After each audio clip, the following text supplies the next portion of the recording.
আসসালামু আলাইকুম। ডক্টরসমেট্রিমোনোবিডি.com ও ডক্টরকনসালটেন্সি.com এর ওনার, ফাউন্ডার, ডিরেক্টর, চেয়ারম্যান, সিইও আমি আসাদুল্লাহ কনসালটেন্ট আছি আপনাদের সাথে। আসাদুল্লাহ টিভি.বিডি ইউটিউব চ্যানেল থেকে এমবিবিএস সেশন 2020 আজকে অলরেডি প্রকাশিত হয়ে গেল 12 এপ্রিল প্রাইভেট মেডিকেল কলেজের দ্বিতীয় ঐচ্ছিক মাইগ্রেশনের রেজাল্ট এবং কি অপেক্ষমান দ্বিতীয় ওয়েটিং লিস্ট থেকে মেরিট লিস্ট থেকে কারা কারা চান্স পেয়েছে সেটা, অথবা এটা আরেকটা নাম দেওয়া যায় দ্বিতীয় ওয়েটিং লিস্ট অথবা চতুর্থ লিস্ট, বুঝতে পারছো? তো আমরা দেখলাম যে এই দ্বিতীয় ওয়েটিং থেকে অথবা চতুর্থ লিস্ট থেকে কি কারা কারা কত হাজার পর্যন্ত চান্স পেয়েছে। তো এই এট ফার্স্ট বলে রাখি যে দ্বিতীয় যে মাইগ্রেশনের রেজাল্ট এটা হলো, তোমরা যারা দ্বিতীয় ঐচ্ছিক মাইগ্রেশন করছো এখানে প্রায় 90% মানুষের কি মাইগ্রেশন পরিবর্তন হয়নি, বুঝতে পারছো সেটা? আনচান্স লিস্টে ইউ মানে আনচান্স, এম মানে মেরিট, মেরিট থেকে চান্স হয়েছে, এমআইজি মাইগ্রেশন মানে তোমার মাইগ্রেশন হয়েছে, বুঝতে পারছো? আর যাদের লিস্টে কোনো নাম হয় না কিন্তু মাইগ্রেশন করেছিল বাবা কলেজ তোমাদেরটা কি মানে কনফার্ম করেনি, অত বিয়ে করে যাও। বিষয়টা হলো যে মেরিট থেকে চান্স পেয়েছে কয় হাজার সিরিয়াল পর্যন্ত, ভাই খুবই নগণ্য, যেটা আসলে কল্পনা করিনি।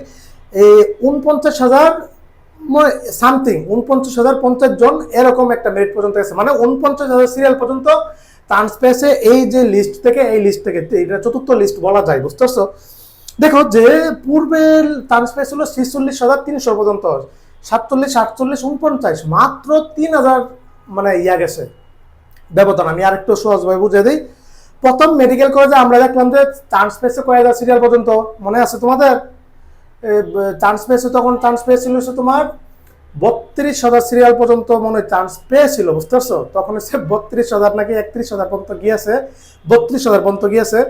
তারপরে যে লিস্টটা দিয়েছিল সেখানে গিয়েছিল আমরা দেখলাম যে 37,000 সিরিয়াল পর্যন্ত। তারপরে যে লিস্টটা দিয়েছিল সেখানে দেখলাম যে আমরা গিয়েছি এটা 46,000 সিরিয়াল পর্যন্ত। তারপরে এটাকে বলা যায় সর্বশেষ লিস্টও বলা যায়, আর মনে হয় লিস্টটা দিবে না।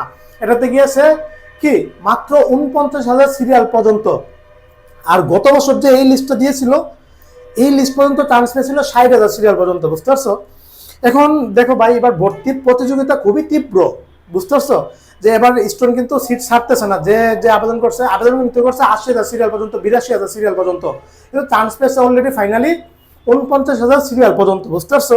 আমি কিন্তু আগেই বলছি 50-52 পর্যন্ত যেতে পারে, অথবা সর্বোচ্চ 60,000 পর্যন্ত যেতে পারে। কিন্তু দেখলাম যে আমরা স্টুডেন্টটা কিন্তু সিট ছাড়েনি, ভর্তি হয়ে গেছে, যারা যারা আসে সর্বোচ্চ সবাই ভর্তি হয়েছে। সর্বোচ্চ এই ভর্তিতে 300 জনের সিট ফাঁকা ছিল, এই 300 জনের মানে বিপক্ষে কিন্তু আবার কি লিস্ট দিয়েছে, সেটা গিয়েছে 49,000 সিরিয়াল পর্যন্ত, বুঝতে পারছো? এই যে আমি একটা কথা বলছিলাম যে 1,100 জন কিন্তু আবেদন করে অথবা ভর্তি হয়ে, তার মানে 46,000 মতো চান্স পেয়েছিল।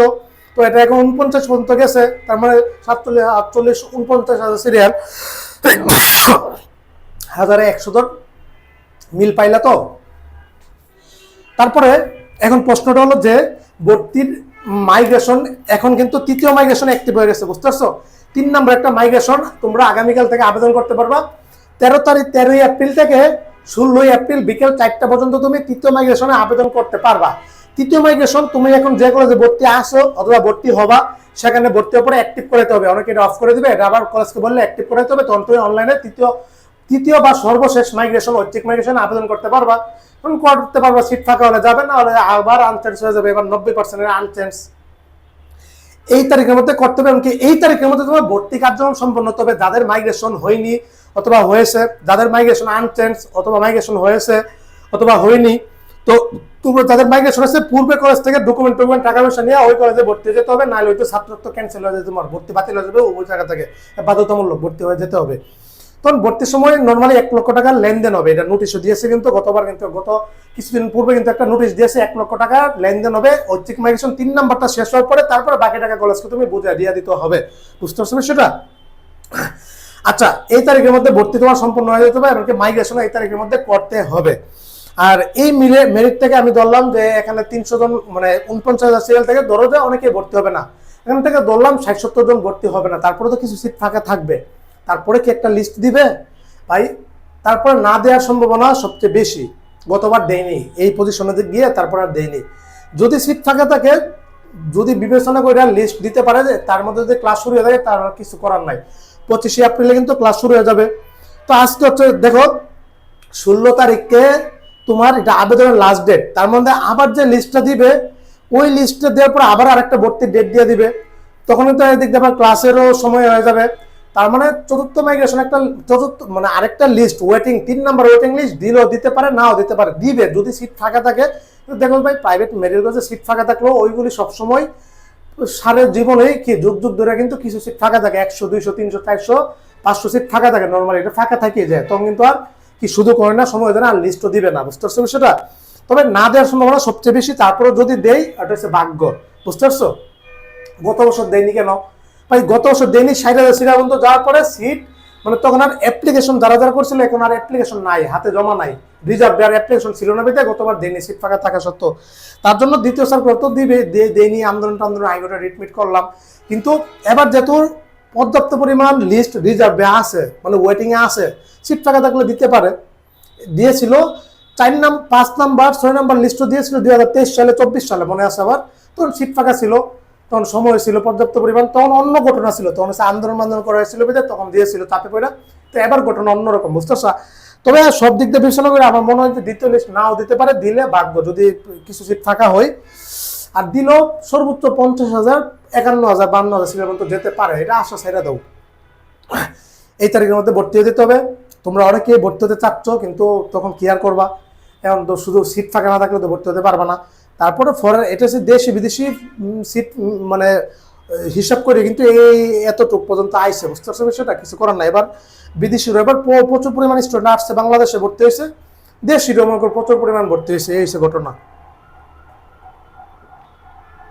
এখন ভর্তিতে কি কি লাগে, এসএসসি এসএসসির মার্কশিট, এসএসসি এসএসসির তোমার প্রশংসাপত্র, তারপরে হচ্ছে তোমার এমবিবিএস এর অ্যাপ্লিকেশন কপি, এমবিবিএস এর অ্যাডমিট কার্ড, তোমার 4 কপি ফটোকপি, তোমার নাগরিক সনদপত্র অথবা জন্ম নিবন্ধন কার্ড, এগুলি তোমার ভর্তির সময় লাগে, বুঝতে পারছো বিষয়টা। এগুলি দিয়ে তুমি ভর্তি হয়ে যাবা, এগুলি দিবা। আর টাকাটা কি কলেজে 1 লক্ষ টাকা তুমি পে অর্ডার করে ভর্তি হয়ে যাবা। ডেন্টাল কলেজগুলির সাথে নগদ টাকা নিলে ভর্তি নিয়ে আনে, পে অর্ডারও ভর্তি নিয়ে আনে, চেকের মাধ্যমে ভর্তি, ডেন্টাল নিয়ে কোনো সমস্যা নেই।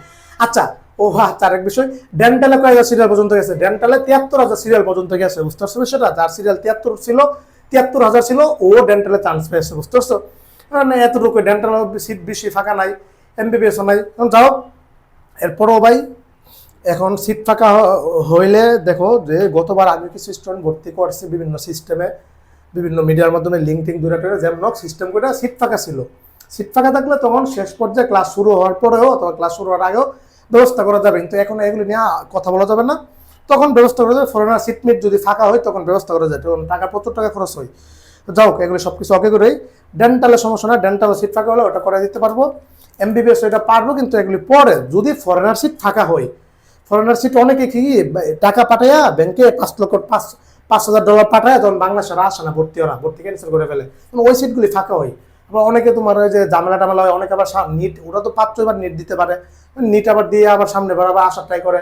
তো ফরেনার সিট ফাঁকা টাকা হলে যদি তখন ব্যবস্থা করা যায়, কিন্তু কোনো কলেজ ভর্তি নিবে না, মানে কোনো কলেজে ভর্তি নিবে না, এগুলি বিভিন্ন মিডিয়া টিডিয়া লিঙ্ক টিঙ্ক লাগে, লোকটুক লাগে, অধিদপ্তরের লোকটুক, ঢাকা ইউনিভার্সিটির লোকটুক, বিএমডিসির লোকটুক লাগে, রেফার করে রিকোয়েস্ট করে অনুরোধ করে এগুলি করানো যায়, এটা নিয়মে আছে, এটা সমস্যা হয় না।